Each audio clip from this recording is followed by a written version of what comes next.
Hi. Okay. Morning. Good morning. Good morning. Uh, So hi everyone.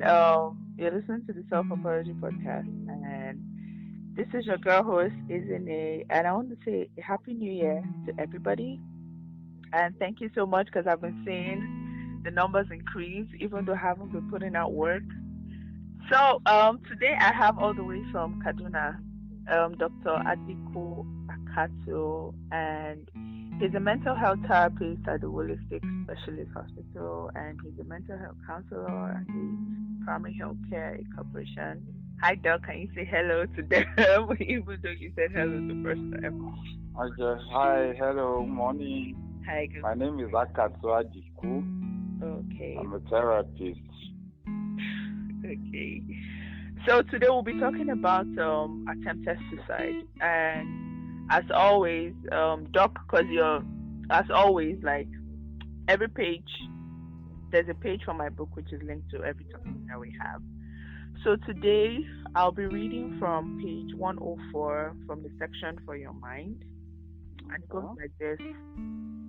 Of all things, you chose Kurt, for he was with another, self-compensating with deluded shares of him. You would have been okay if he lied of the glass of his stain. You would have been fine if his only crimes were within your imagination. But his words cut you at dirty, at filthy, at dark. It was your truth, and he squashed it, feeding into the dog. Make peace with your body. So, Doc, I know you'll be wondering, like, what's this one now? Actually, I'm wondering what are you actually reading? But I could pick from some of the words you just read. Yes. So basically, this was like an interpretation of, sometimes I've met people. I've been in a situation where I felt like my world had ended just because my relationship with someone that ended.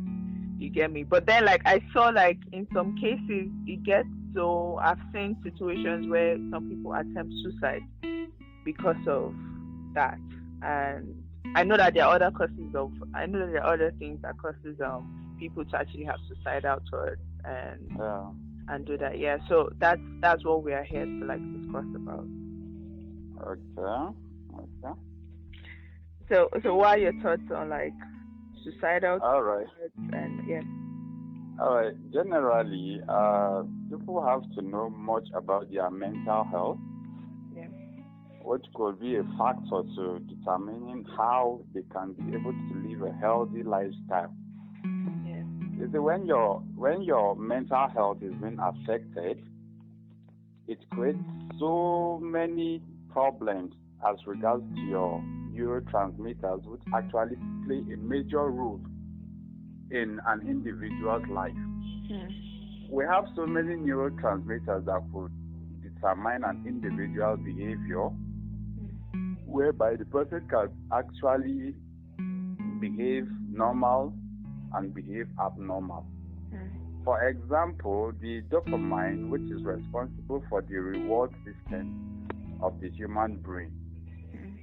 You see, people that do drugs, most at times, they tend to committing suicide.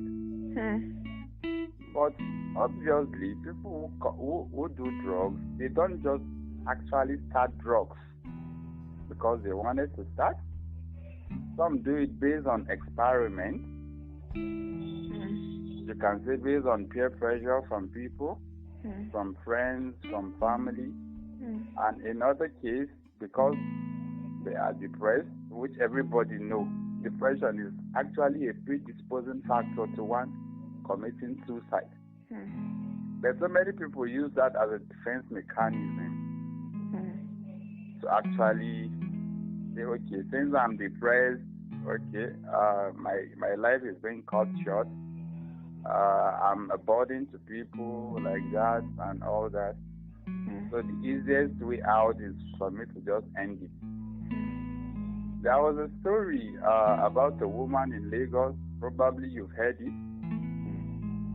According to her, it's an attempted suicide on the Third Milan Bridge. She just dropped from the cab and wanted to just fly down. when police now arrested her for attempting suicide. So she was like wondering what happened. Like, is it not her own life?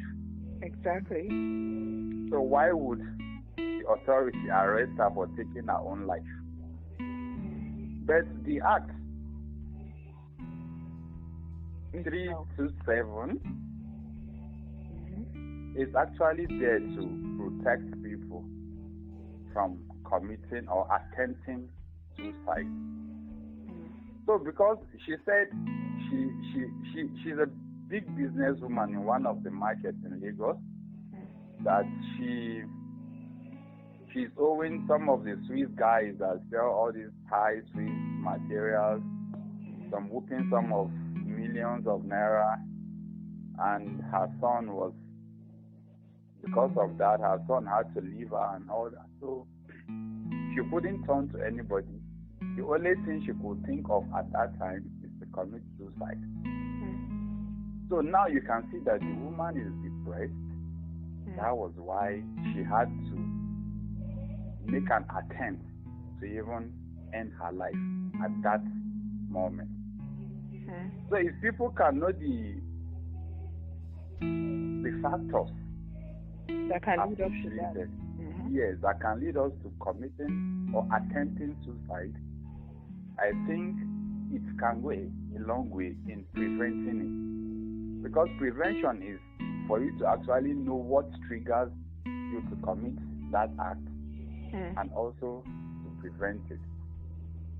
Okay, but Doc, I was wondering now, so about like the people, because it's different when you haven't experienced suicidal thoughts. So there's a prevention. Yeah. But then what happens to those who have actually experienced it, like the thought has crossed your head and then you've attempted? Because I feel like for you to actually take your life, that means you've gone past a barrier of fear. You get me? So like, what happens? Yes, I feel like you've gone past a barrier of fear, because taking your own life is a big deal. I don't know. So what happens? Like how do, because I won't say it's how do you prevent that person? How do you manage? Okay, like I said earlier. Yeah. For you to, because an individual who is intending to commit a suicide, is doing that to succeed. Every suicidal ideation, any individual that wants to commit suicide wants to succeed. Because at that time, the thinking pattern is being distorted. The cognitive way of thinking of that person is being distorted at that time. So it's left for family and friends to actually look at this person, evaluate. Everybody is a psychologist in his own way. Yeah. So it's left for family and friends close to that individual to actually understand what that person is going through. And obviously, there are ways to ask questions. When you suspect that this person is feeling hopeless, this person is feeling like he's a burden to other persons, this person is not enjoying life as he wants to or as she wants to. So questions like that could elicit response from that person. But if you feel as a family or as a friend or a colleague or whoever, if you feel that, okay, this person has intention to committing suicide, the first thing is to refer that person to either a psychologist or a psychiatrist. Okay, but then what happens if the person succeeds? If the person succeeds, most of them, almost 90% of them, live a full life. That is, they came to believe that, okay, why taking my life when I could face the trouble? Because most people that do this is because they fear the unknown. They fear the unknown. What is going to happen? Like a woman, there's a story in Kaduna here. two microfinance banks were on her neck to pay just 160k that she borrowed and she couldn't pay back. So the only thing she could do, there's a river in Kaduna here, they call it River Kaduna. Okay. The only thing she could do is just to go there and want to just fly down to the river.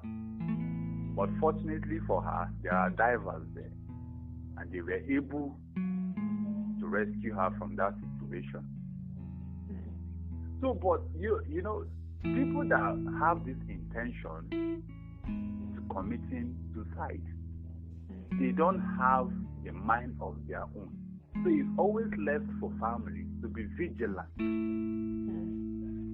Okay, for example, if I'm the outgoing type and I decided that, okay, at the point I became myself, I don't talk to people and all that, okay, what's happening? So questions like that will come up. What's happening? What's happening? So you have to ask, you have to probe. When you probe, that's the only way you can get answers from that person. That person can be able to talk. And mind you, people that have this intention do not talk. That's why we say always refer. When you talk to the person and the person to some large extent was able to understand, you have to refer the person to a mental health facility for further assessment.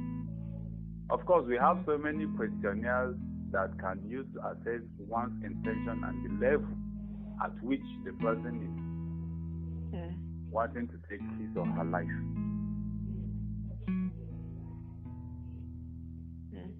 Interesting. Yeah. So, but then, like when you said this, then it just occurred to me because there was this case last year of a pastor who was really preaching about mental health, and there was no change in his behavior. But then he committed suicide, which was like a shock to people.